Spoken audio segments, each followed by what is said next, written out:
What's going on, ladies and gentlemen, G's and gents, peeps and cronies? Welcome to the Professor Goodfeels show, and I am Professor Goodfeels, as you know.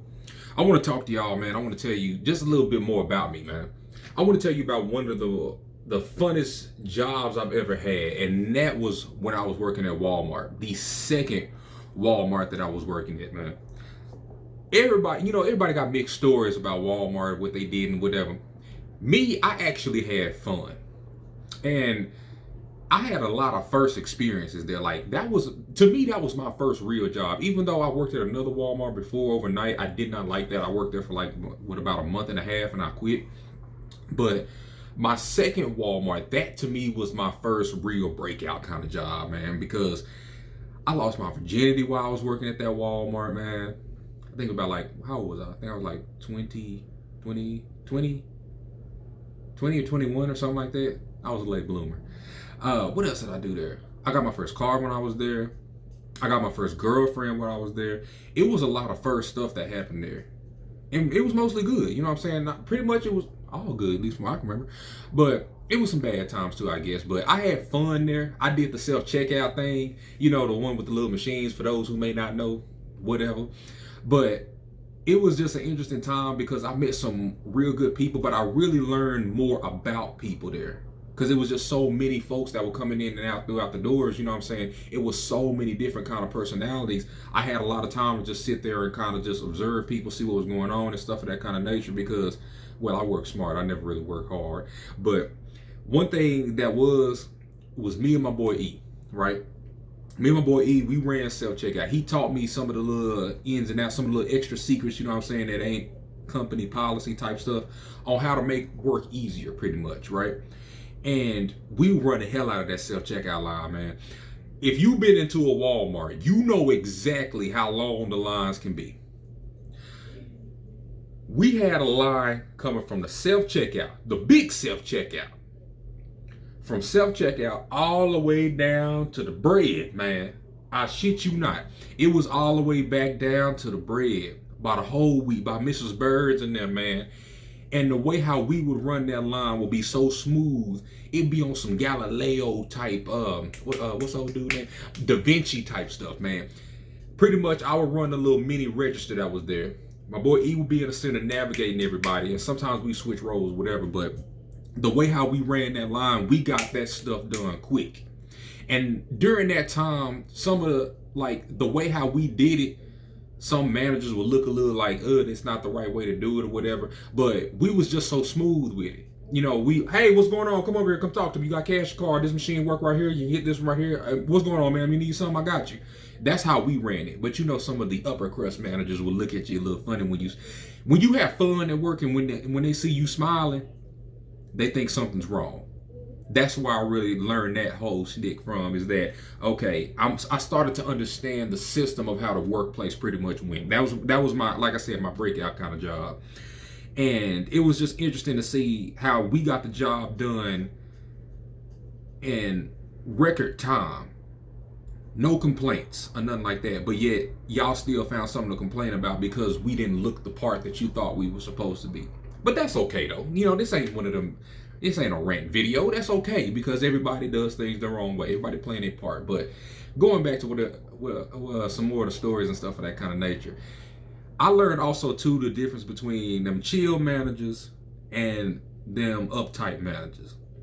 Now, the chill managers, for anybody who's worked at any kind of job, you know your chill managers when you around them. You know the ones who you can kind of kick it with, but yet you still get your job done, but they wouldn't bitch and complain at you. Everybody's pretty much had them kind of managers that you can just kind of just rock with them. And then on the other side of that, you had them managers who were just always uptight. It was this one manager at my job, man. I ain't finna put her name out there. Her name we just gonna call her Miss K. Anybody who on my friends list on Facebook, you pretty much know who I'm talking about. But this ain't a bashing video or nothing like that. I ain't finna bash or nothing like that. But she was one of them uptight managers. And I believe she's still there.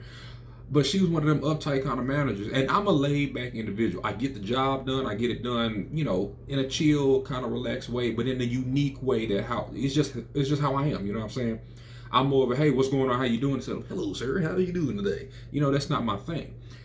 And boy, she would get on my ass every day, damn near every day. It's like I wouldn't even breathe enough the company code, man. Like every day, it's like that one manager that's like a piece of gum at the bottom of your shoe, always getting on your ass every day. You always did something wrong, but she never say when you did something right. See, when the higher managers was getting on her ass about the lines being long, she never said, "Oh, the two Negroes, they did real good in the line right there." You know what I'm saying? They really got everybody moving and stuff like that. We never get that kind of praise. Oh hell no. But boy, let a shoelace or something like that be undone or whatever, she was on it. She was on it quick, fast, and in a hurry. But that's okay though. That's okay. But yeah, I learned how some managers can be, and over time I learned really to just trust yourself regardless of wherever you at. But that's another story. But we also had some other managers too. Also, too, one of my best friends, he worked there, and now one of my current best friends, a couple of my current best friends, I met them while they were there. I already knew my boy Adrian. I've been knowing him. I've been knowing Adrian about 17 years. He had worked there, whatever, and then he put me on to it and stuff like that because he knew a couple of the managers. And then later on down the line, I met my boy Mike, excuse me, and I met my boy Brent too. But I must admit too, some of my shenanigans were company code. You know, I didn't do nothing bad, right? I didn't do nothing bad. It's just, say if we had a break or whatever, break about 15 minutes long, right? My thing is this: what you supposed to do with that 15 minutes? 15, that's not even enough to get the chair warm. Because by the time you walk back to the back room, you already killed about 3 of those minutes, man. So now you're only looking at about 12 of the bad boys. So I'm just like, me and E, when I worked at self-checkout, we had kind of understanding with each other. You know what I'm saying? We had a 15-minute break, but if you took 25, you know, I ain't finna complain. You know, this man working hard. I'm doing it too or whatever. And certain things like that, you know, the cool managers would kind of let slide a little bit.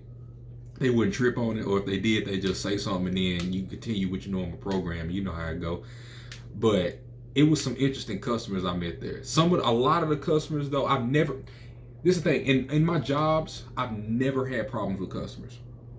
I've never had any kind of issues or real difficulties with customers really like that, except maybe like a couple out of the years I did Walmart. It was always just the management because I wasn't tuned the way they wanted me to. That's why I'm like, I can just be me.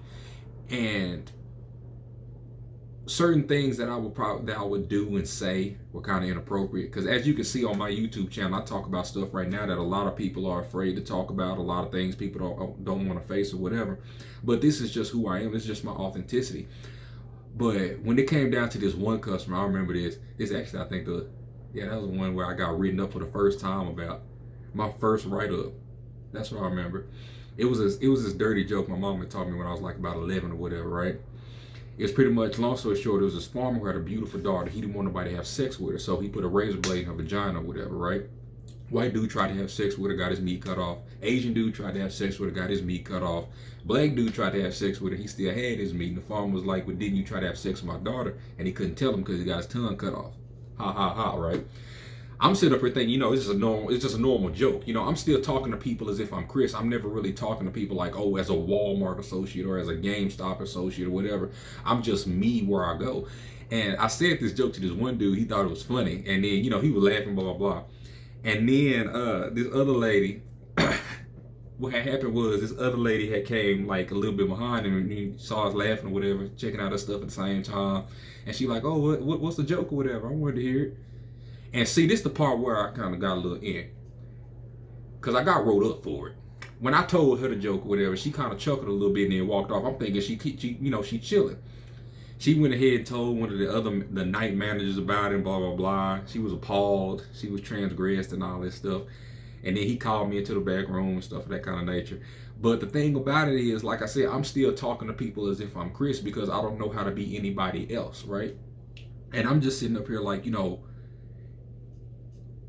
when he was telling me these things or whatever, that's what I really got a strong sense of just how corporate some people can be in their minds. And it was just like, you said this joke or whatever to the lady and stuff of that kind of nature.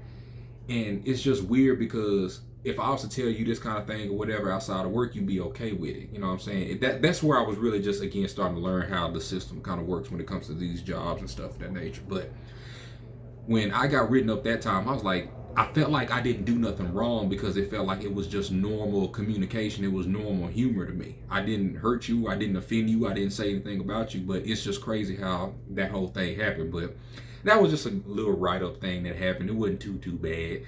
I still continued to be me. And later on, we got a new set of managers that came in. This one manager, she was real cool. Also helped wipe away some of your boy tardies too. But yeah, I appreciate her on that. I ain't gonna say her name because she still work for Walmart, I think, and I ain't trying to put her out there.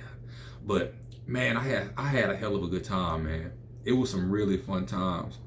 It was one time, like, I used to see people stealing, because when the way how I was pretty much with some of the managers, I was so known with everyone. I was just so laid back and chill with everybody. Like, if I didn't want to necessarily be at a register or self-checkout or whatever, I could do another job or give somebody else a lunch or a break or whatever. And if I wouldn't at self-checkout, they tried, pretty much the other lady, Miss K, she tried to put me on a register, and I didn't want to do that. So I would talk to another manager, be like, hey, can I go give him his break or whatever? He been at the door for a while. You know, the asset protection niggas, the ones who be like, oh yeah, let me see your receipt, sir, whatever, blah, blah. I'd be over there, I'd go chop it up with my boy Brent, whatever, like, bro, I'm here to give you your lunch. And it'd be like, people be stealing and stuff like that. One thing I'm not gonna do is I'm not gonna die for my job. I'm sorry, I'm not that kind of guy. Oops. It's gonna be okay though, just breathe. But yeah, it was like people that were stealing TVs and waters and stuff like that. I look at their receipt, but I never really be to it to the point like, okay, let me make sure you got 4 bottles of water, you got this or that, whatever. It just wasn't my thing. And that's another thing too, when I learned, like, man, if I'm not really into something, I'm not gonna put myself into it, right?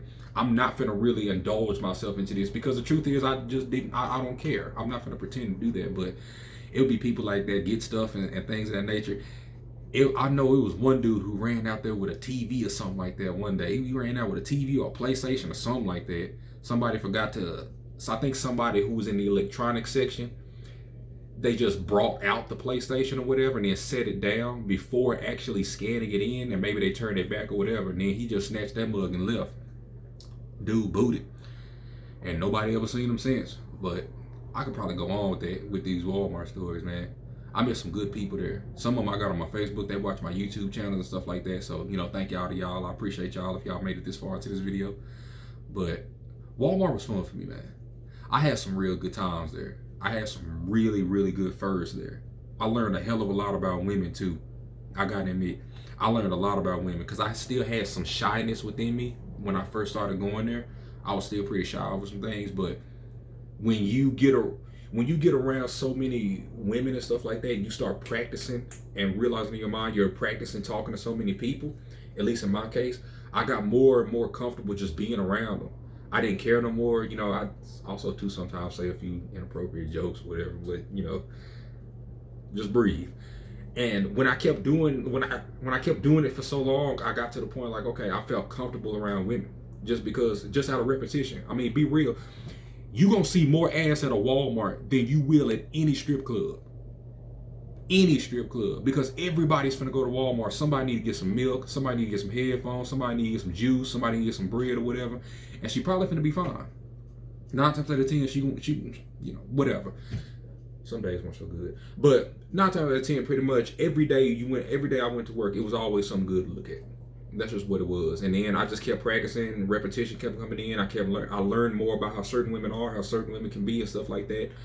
And like I said, once I got my first girlfriend, I learned that was when I started diving into relationships and stuff like that. But yeah, it was some interesting times at Walmart, man. I had a lot of fun there. That was my second Walmart. That was the one, man. It was a hell of a lot of fun there, man. But yeah, I just wanted to let y'all in a little bit on me, how I am, and all that good stuff. You know, whatever, the good shit. Y'all take it easy, man. Thank you for enjoying my content. I don't know if I got a quote that I'm gonna put at the end of this video. If I do, would then follow me on Instagram if you want to see more inspirational stuff. I appreciate you. But other than that, shit, be the best you can be for the whole wide world to be. Enjoy yourself and celebrate who you are every single day. Be proud of yourself and walk tall. Y'all stay smooth now. I'm out.